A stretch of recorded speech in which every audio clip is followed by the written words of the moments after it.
Welcome to Real Talk. I'm Faisal Karmali. Today we have Almin and Salina Kassamali, co-managing partners of Stylelabs Inc. Now I wanted them on the show because they're married. They fight, they argue, yet they're still able to have one of the best businesses in this city. So stay tuned to the end of the episode. They're going to give us their best pieces of advice for business owners and partners that are looking to grow their business. Let's get started. It's all about the stories of the businesses and the people involved. That's why we're here. No entrepreneur does it by themselves. Selena, Almin, thank you for coming today. Thanks for having us. I'm happy that you're here because you are the first couple that's been on this show. And we've talked to many entrepreneurs talking about how they deal with family and stuff, but we've never had two entrepreneurs on the show that are married, working together, go home together, raise a family together. So I'm excited to talk about that. So let's kind of get into that right away. We both started off in oil and gas right out of school.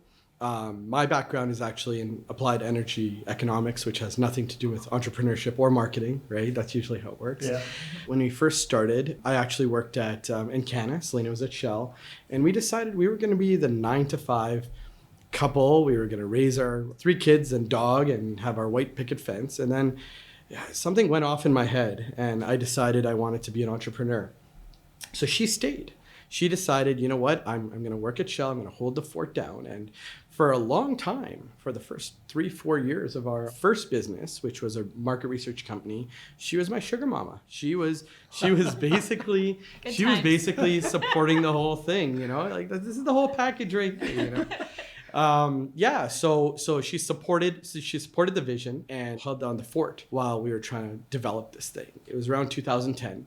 I basically decided that we were primarily focused on blue chip companies on the research and strategy side. And I really wanted to help the little guy. I was just obsessed. I was fixated with it. And we had saved up a bunch of money. And the first objective we had was we wanted to be mortgage free before 35. And so I approached her and I said, Selena, I think I'm done with this company. I've got an idea and I think I found a way to hack Google. And she laughed at me and I said, I think I can do it. And I talked to my stats prof about it and we had talked about AI and all this cool stuff. This is 10 years ago. And I said, the only caveat here is I'm going to need all our money. Everything we had saved, that house we want to build for cash. Absolutely everything. I need every penny and our lines of credit and our credit cards. I need everything. I'm going to need every penny. And she looked at me and she said one thing. What did you say, Selena? Don't F it up. Don't F it up. That's it? That's it. That's it. Okay. So Selena, that's a lot of faith. That's a lot of trust. Yeah. I don't normally hear that. I normally hear, well, what if you took half? Right. And leave half just in case, or we're going to max our line of credit. Like this is risky position. Yeah. I mean, sometimes you need a little faith. Sometimes you need to believe in your partner and you need to support them in order to move forward. And I was willing to make sure that, you know, Almin could do this. What was it about your partner that you said, yeah, because we kind of know our partners and people we work with and so forth, what their strengths are, what's the opportunity. And if they're going to put a risk like that, right? What was it about him that said to you, let's do it? It's his heart and his tenacity to just be there and to never give up. I knew it would be successful. Don't tell him I said that, but I just knew. He's a great guy. He cares. He's brilliant, and he'll make this happen, and he'll create this upward spiral for everybody. I took her through the whole concept, the whole idea.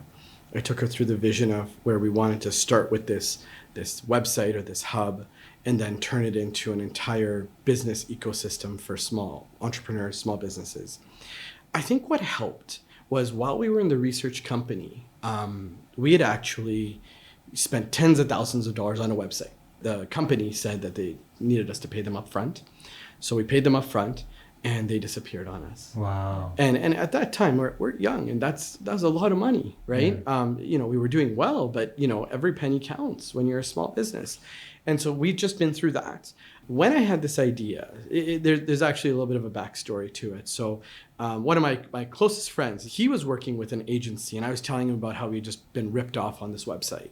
And this agency that he was working with was charging him $3,000-$4,000 a month at the time, zero ROI. They were really good at putting their hands in his pocket and taking his money out, but not really delivering. So he asked me to audit his stuff. He's like, you've just been through this. You just got beaten up. Tell me what you know, right? So I went through and I'm like, and I was a researcher. I know nothing about this stuff. I'm like, none of this looks right. This website doesn't look right. There's this thing called SEO now, and I don't think they're doing it for you. And so I don't understand what they're spending money on, right? And so I had come home and told Selena about this. And like every good researcher, we had a portal called Canada Survey. We've got 100,000 people across Canada. And every time we have an idea or we want to validate something, we just blast out our panel.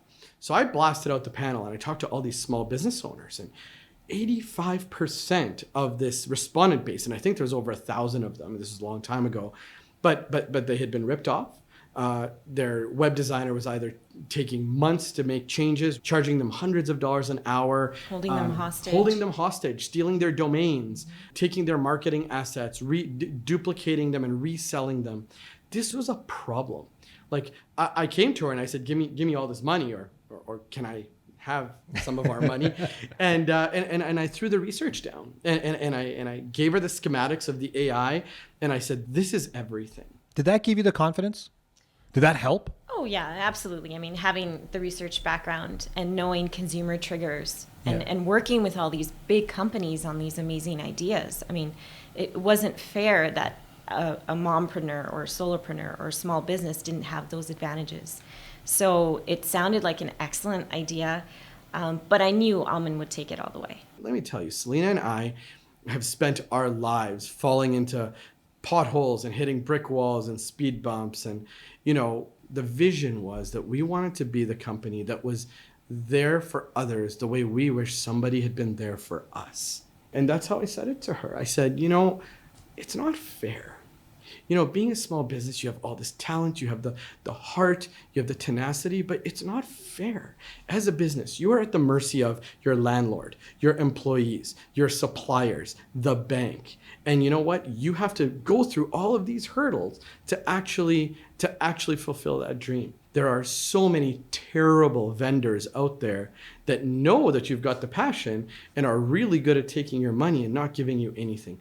We want it to be different. And you know what? If we had failed and if we had lost all our money, but we had given 100%, we were young enough that we could have rebounded. Well, we could have gone back to oil and gas. I would never go back to oil and gas, but we could have done something. We would have been okay, right?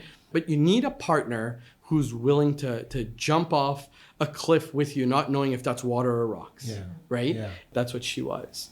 And I'll tell you, having that responsibility and being accountable to her, like I swear, I've been at the office at 3:30 in the morning, pulling an all-nighter, and all I see when I want to give up is I see her face, and I see my kids, and then I see her, saying, "Don't fuck it up." No, I'm up. I'm ready. That's your 5-hour energy right there. Yeah. So you're at Shell. Mm-hmm. You're holding up the fort. Yeah.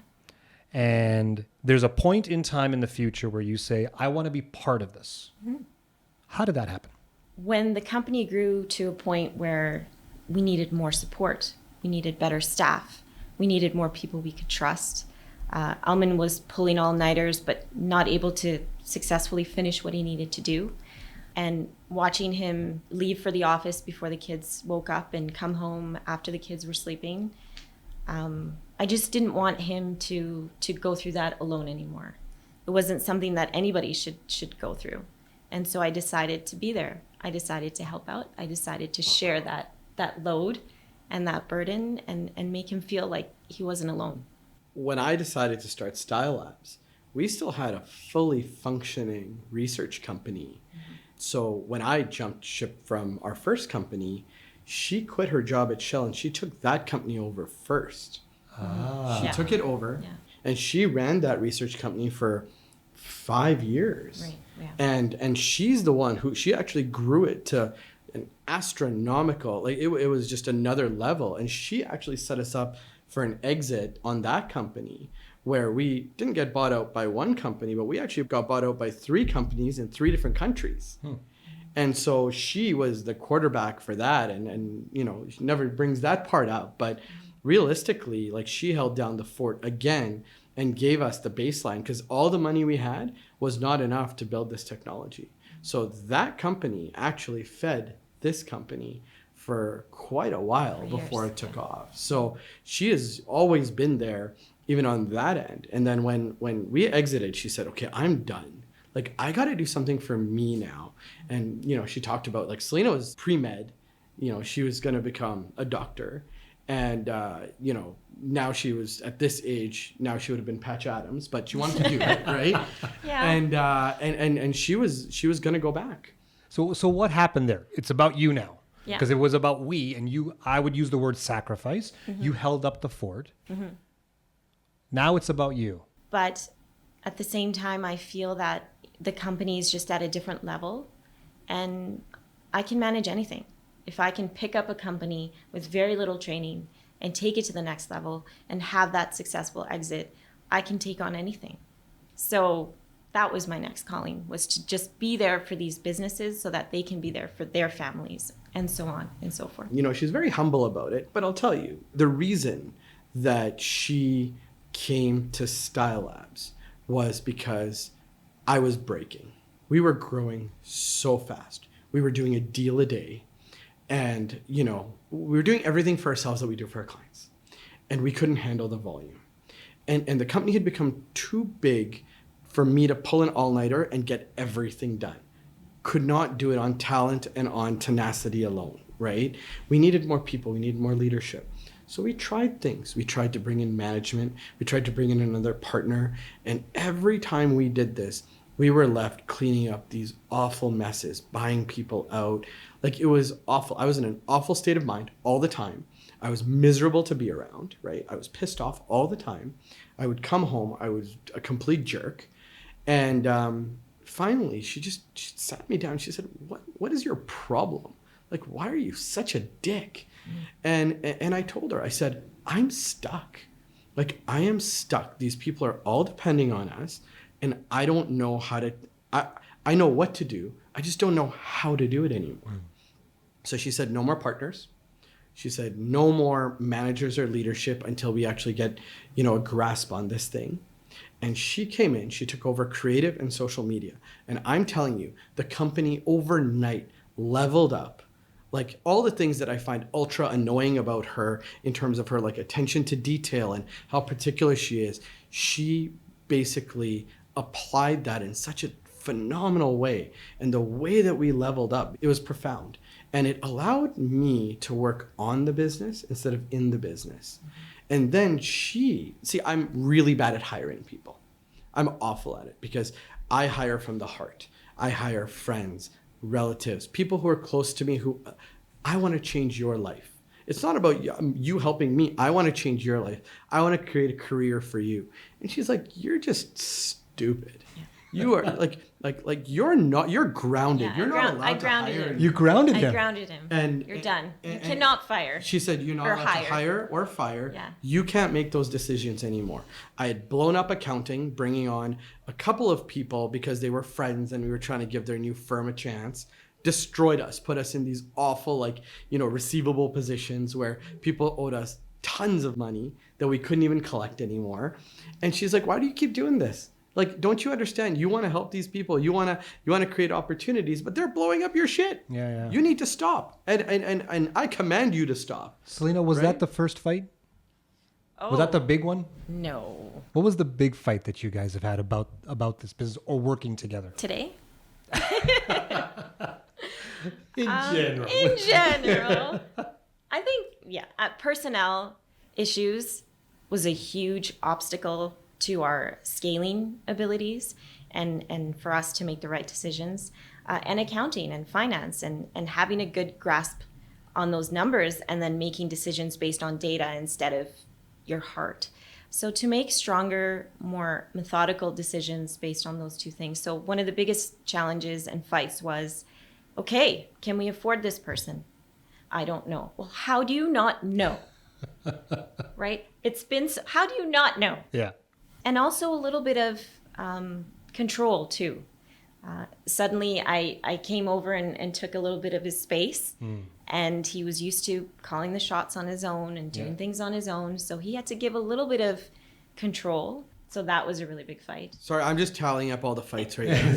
So before you jump into all those fights, one thing I tell business owners that have partners, regardless if they're married, related, or complete strangers that get together, you need to learn how to fight. You need to learn how to have an argument, a disagreement, because you're not going to agree on everything. How do you guys fight? Our fights don't actually happen as much at the office as they do at home. So all the frustration builds up, and then we walk into our house and we throw down, right? And so we basically decided, hey, you know what? Like, this is not productive. There needs to be a better way. So a couple of years ago, we built a sheet. And in the sheet, so every time we have an issue now, we don't just randomly throw issues out at each other. I call it Selena's reign of terror, because that's what happens. She holds it all together, and then You didn't know he said that, did you? and then it's ninja stars, right? At midnight. At midnight, Yeah. right? Best time. So what we did was we said, okay, so here's the sheet, and make a list of all the thoughts, concerns, challenges, brain dump into this sheet. Okay?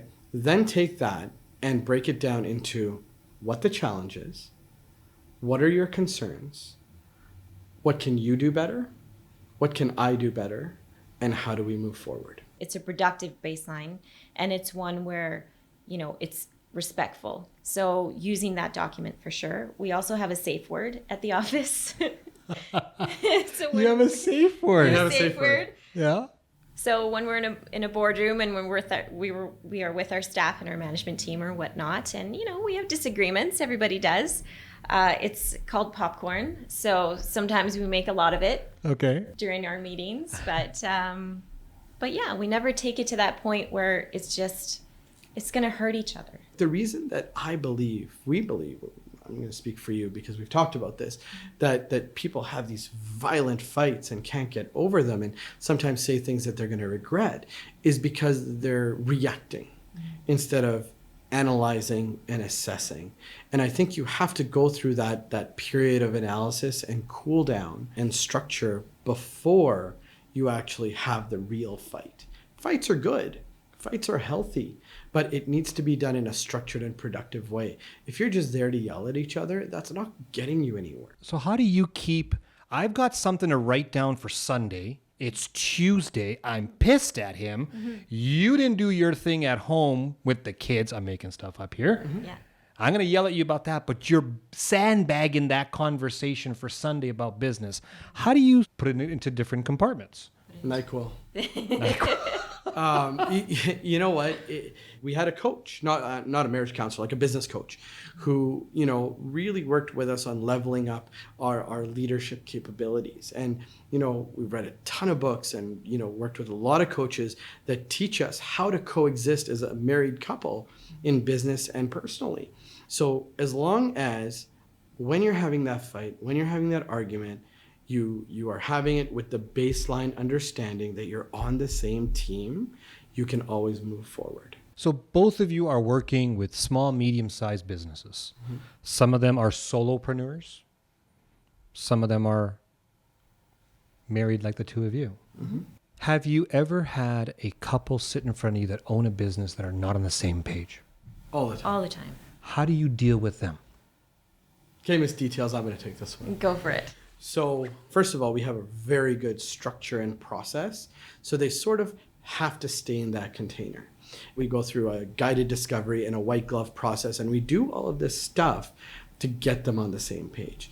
Every campaign that comes in, we assume that nobody's on the same page. And we have developed with psychologists and with researchers, we've developed these processes to basically bring everybody into alignment. So people usually don't throw down in our boardroom or in a meeting because they're in this process and structure, which our ops guy actually has done an awesome job of implementing.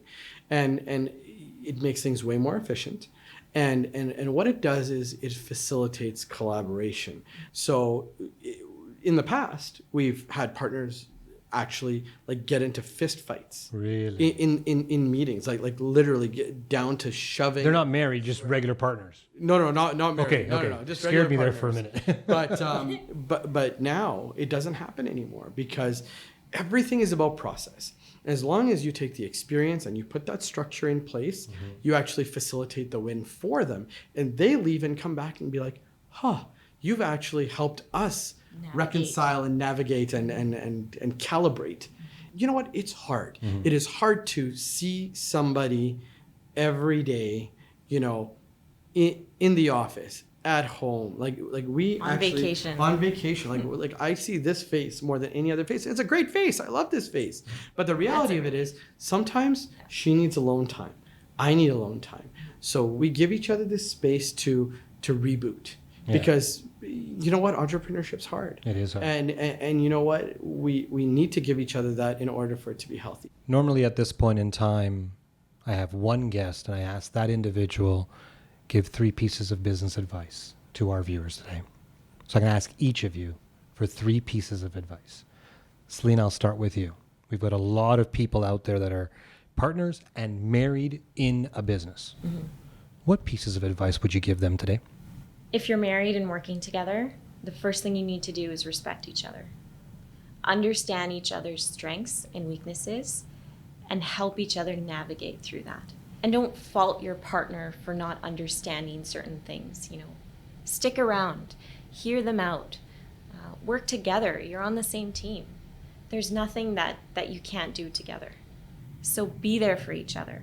As an entrepreneur, know your books, know your business, know your accounting, know your numbers. If you don't have that, you don't have anything. And make decisions based on that. But going back to the couple thing, understanding when to let go a little bit of control and let the other person shine. You know, take solace in the fact that, you know, your partner does an amazing job and trust that. Almin, 3 pieces of advice you'd like to give to business owners today. Entrepreneurship is the most difficult, most excruciating, most uncomfortable, most humbling experience that you will ever go through. It is also the best place to be because you get to control your own destiny. And so I believe that the very first thing you need to do is decide if you have what it takes. Because a lot of people fall in love with the idea of entrepreneurship, but don't have the grit to actually do it. And it's okay if you don't. When you are not aligned and when you decide that you're an entrepreneur when you're not, you are sentencing yourself to chaos and failure. The second thing is, if you're going to work with your partner, you got to lay everything out. You got to have rules. You have to know how to fight. You have to break up responsibilities in a way where you're not stepping on each other's toes. And in that process, you have to be able to bifurcate your professional and your personal relationship. You have to still go on date nights. You still need to party. You still need to have family time, go on family vacations. And that needs to be business-free time. If you don't do that, it's like you have to have 2 personalities and 2 relationships. If you don't have that, you're going to be in a constant state of stress, and that's when the bad stuff happens. And the last thing is, you know, I would tell business owners, don't be scared. Fear is a thought. It is the worry of a scenario that has not happened yet. So you know what? Push that aside and take the energy that you're going to put into fear and instead put it into growth, put it into development, and put it into serving. Like there are so many business owners. I know this is number 4, but there are so many business owners that chase money. Stop chasing money. Start chasing passion. Start chasing service. Be there for people, the money will come. But if you focus on money, you will never be fulfilled or successful. So stop. Think about where you can contribute and actually leverage your business and your superpowers to actually do that. Selena, Almin, thank you for joining me today. Thank you for having us. Thank you for having us. If you want more real talk and tips to help you succeed in your business, subscribe to all the latest updates. Thank you for joining us. We'll see you next time.